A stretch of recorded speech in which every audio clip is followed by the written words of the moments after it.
அதிகாலை நாம் பரிசுத்தரின் வார்த்தை நாம் தியானிக்க இருக்கிறோம்.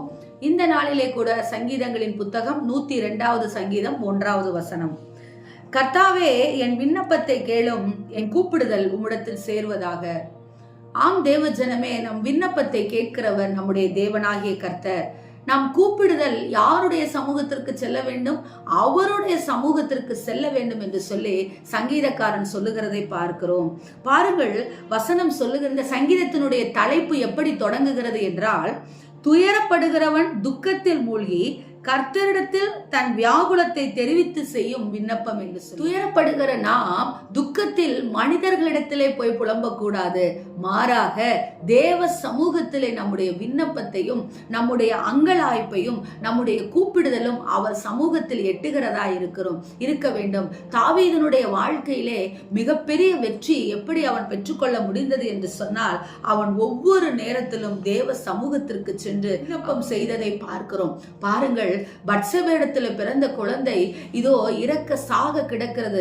அவன் அந்த நேரத்திலே போய் தேவ சமூகத்திலே விண்ணப்பம் பண்ணுகிறதை நாம் பார்க்கிறோம், ஜெபிக்கிறதை பார்க்கிறோம். தேவ சமூகத்திலே அவன் இதோ காத்து கிடக்கிறதை அவன் பார்க்கிறோம். ஆனால் தேவ ஜனமே, அந்த பிள்ளை மரித்து விடுகிறது. அதை உடனே அவன் சந்தோஷமாக அதை ஏற்றுக்கொண்டிருக்கிறான். என் தேவன் எனக்கு எதை செய்தாலும் நன்மையாக செய்வார் என்று சொல்லி அவன் நினைத்து அவன் எழுந்து போஜனம் பண்ணுகிறதை நாம் பார்க்கிறோம்.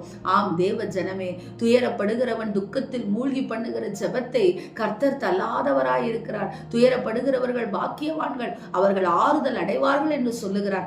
எனவே மனிதர்களிடத்திலே போய் புலம்பாதீர்கள். மனிதர்களிடத்திலே உங்கள் பிரச்சனையை சொல்லாதிருங்கள். மனிதர்களிடத்திலே இதோ இந்த பிரச்சனைக்கு என்ன செய்வது, இந்த காரியத்துக்கு என்ன செய்வது என்று சொல்லி ஆலோசனை கேட்காதீர்கள். உங்களை படைத்த தேவனுடைய சமூகத்திற்கு செல்லுங்கள். அவரிடத்திலே விண்ணப்பம் பண்ணுங்கள். நிச்சயம் கர்த்தர் உங்கள் விண்ணப்பத்தை கேட்டு பதிலை கொடுப்பார். தாவீதுக்கு விண்ணப்பத்தை கேட்டு பதிலை கொடுத்தார். எசேக்கியா ராஜாவுக்கு 15 வருடம் விண்ணப்பத்தை கேட்டு ஆயுசு நாளை கூட்டி கொடுத்தார். அதே போல உங்களுக்கும் தருவார். அவர் சமூகத்திலே சென்று விண்ணப்பியுங்கள், நிச்சயம் ஆசீர்வாதத்தை தருவார். ஆமென். ஸ்தோத்திரம்.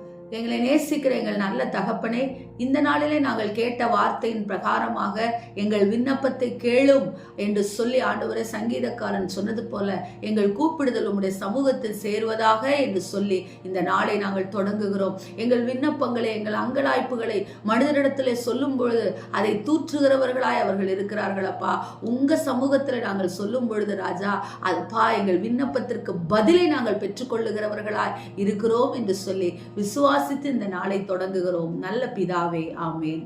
Praise the Lord. ஹல்லேலூயா.